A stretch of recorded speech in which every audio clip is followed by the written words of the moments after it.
Okay. Bismillahirrahmanirrahim. Assalamualaikum warahmatullahi wabarakatuh. Hello everyone. So my name is Apilaratul Ashiri and I will tell you about the global warming.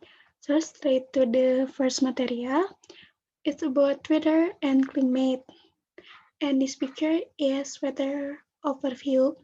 As we know that Earth is an ever-changing planet. Why? Because in a short time there is an animal and plant grow and die, the season come and go. So that's why the Earth is an ever-changing planet. And these days, we heard quite a bit about Earth's changing climate, maybe from the newspaper or news in the television. And do you know that weather and climate are related? But if the scientists talk about weather, it's tell about the current condition in one area or small region, and the measurement is about the air temperature, wind speed and direction, and uh, cloud cover. And if the scientists tell about climate, it's same factor, which is air temperature, wind speed and direction, and cloud cover like weather. But in climate it's in a large region. That's why that's the difference. Yes. And next is about the gases in the atmosphere. In the table, it shows the gases in Earth's atmosphere. Earth's air is a mixture of gases containing many different chemical compounds, and you should know that all the gases can't mix easily. So that's why nitrogen and all the gases except oxygen is not have a big effect on living things. And then we go to the atmosphere. The atmosphere is just like an invisible coat for the earth that make the earth's condition comfortable for living thing to live. And the diagram in this picture show that the atmosphere consists of mainly nitrogen and oxygen with smaller amounts of other gases and aerosol. And then uh, we should know that higher in the atmosphere, where the number of overlying molecule tapers off, air pressure also decreases. Like the picture, when the altitude is up, the air pressure will decrease. The air pressure is the blue one, and it happens like when we do climbing. So that's why some people who do mountain climbing needs oxygen tank. But at the sea level, air pressure is at its highest, with the atmospheric pressure at sea level to be uh, 10 the power of 5 Newton per meter quadrat. Meter the power of 2. And the atmosphere has four layers based on the temperatures.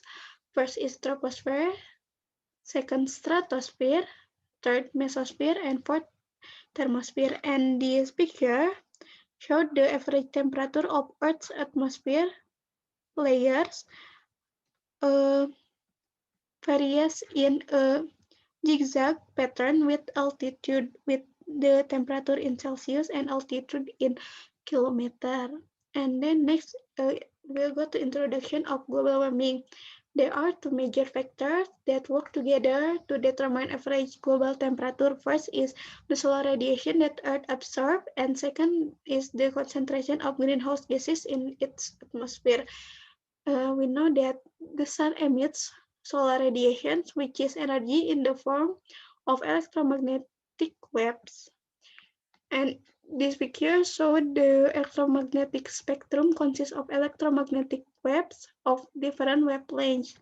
And we can see that the energy will increase when the wavelength shorter or more short than the long wavelength. And this is the formula of the quantum energy of a photon. If we talk about global warming, we should talk about greenhouse effect too. So this is the greenhouse effect when the sunlight or the solar energy is come to the earth and 50% of solar energy is absorbed by earth's surface and 5% of solar energy is reflected by earth's surface as if it were a mirror, and 20% of incoming solar radiation is absorbed by clouds and atmospheric gases, and 25% of solar energy is reflected back to space by clouds, aerosol, and gases. And this is the greenhouse effect gases. First is water vapor, nitrous oxide, carbon dioxide, and methane. And we will go to the causes of global warming. In January 2009, a poll conducted with more than 3,000 Earth scientists found that 82% believe that human activity is contributing factor to changing Earth's average temperature. Example of human activities that can cause global warming. First is combustion of fossil fuel. Well, the increases of CO2 can cause of global warming. So when we use fossil fuels, we add more CO2 to the atmosphere. And combustion of fuel and car can make acid rain happen when NO or nitrogen oxide active and mix with water in the atmosphere and become nitric acid, which is the component of acid rain. And this is the picture of acid rain mechanism. And then second is use of CFC producing equipment, CFC or chlorofluorocarbons commonly used in air conditioner, and CFC will travel to stratosphere until finally disintegrate and release chlorine and will react with ozone and leaving behind the atomic oxygen. And several processes that happen in atmosphere can destroy an ozone in stratosphere. And then forest burning. When the forests are cleared for agriculture purpose, those trees are not has forested for wood usually burn, and this can release tremendous amount of carbon dioxide into the air. And then the impact of global warming. First is the big thaw. As temperature increase, so many of the world's mountain glaciers actually disappear. In addition, the ice caps on Greenland and Antarctica are melting, and the problem is no one is quite sure how fast this is happening. And this picture shows the polar bear that can find a food for it, so the body is look so small. And this is the effect of the big thaw. And then rising seas, melting ice is only one part of the reason that sea levels are rising. And even bigger contribution comes from thermal expansion, which explain how a liquid filled thermometer works. So as ocean increase temperature, the volume of water also increase too. And this is the picture of sea level rise. Yeah, and native plants and animals struggle to adapt to the changing condition. And then changing in ocean water, many species of marine animals are extremely sensitive to temperature changes. So the last 20 years, there are large sections of coral reef have been dying off due to the process called bleaching, and the water can decreasing the amount of salt, or we can call salinity. And from the left picture is the coral before the bleaching, and the right picture is the coral after bleaching. And then changing in weather pattern, almost all people recognize that different parts of the world have been experiencing some wild weather in recent years. To a climate scientist, extreme weather is just what would be expected as the surface of the planet warms. Earth's surface heats the air above it, which in turn control local and regional circulation patterns and weather conditions. And then changing in living things, global warming can affect on different ecosystems in the world. To all living things, from the simplest bacteria to polar bears, have certain environments. When conditions in those environments change, they can either adapt to the new condition, move somewhere else when the conditions are right, or else die. And then, the solution first is changing energy, use patterns. This means of changing energy, maybe we can decrease use electricity, and we can use the transportation, the common transportation like train. And then second is changing patterns of energy change. One alternative that you know is nuclear power plant. And then transportation fuels. We can use biofuels or an electric vehicle with the small electricity. And then changing land use pattern. There are programs called RED with the purpose to make people don't cut all the trees in the forest. And then we go to technology. Maybe the technology it's connected with the global warming. First is X-ray. X-ray, if the purpose of X-ray for see the our body, and can pass through soft body tissue, which is skin and muscle.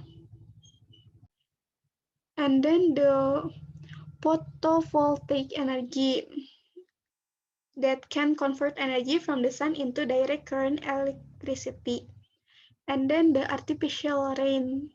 The artificial rain makes for help if there is a forest fire, the big forest fire, or if there is a drought or kekeringan in one area.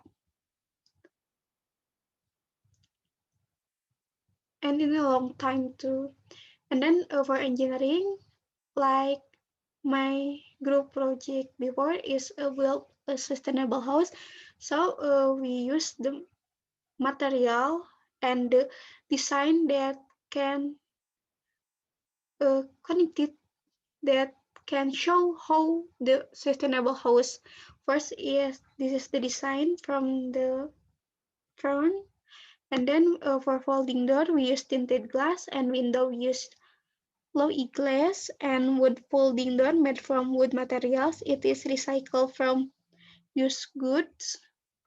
And then for mirror we use tinted glass too, and we plant trees around the house. And then for wall material we use hibble or light brick, and material for roof we use polycarbonate solar light, and floor material we use linoleum, and table and chair from wood materials like the folding door. It is recycled from used goods, and we make so many ventilation for the house.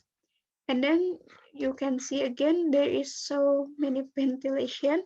And then we built a rainwater collection tank.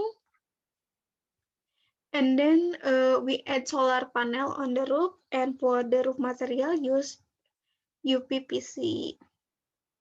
Okay, the reference, I use the ebook Global Warming with integrated curriculum science, technology, and engineering, and STEM engineering and mathematics. I see STM approach. Thank you from my lecture. The ebook is from my lecture. Thank you. I hope you enjoy.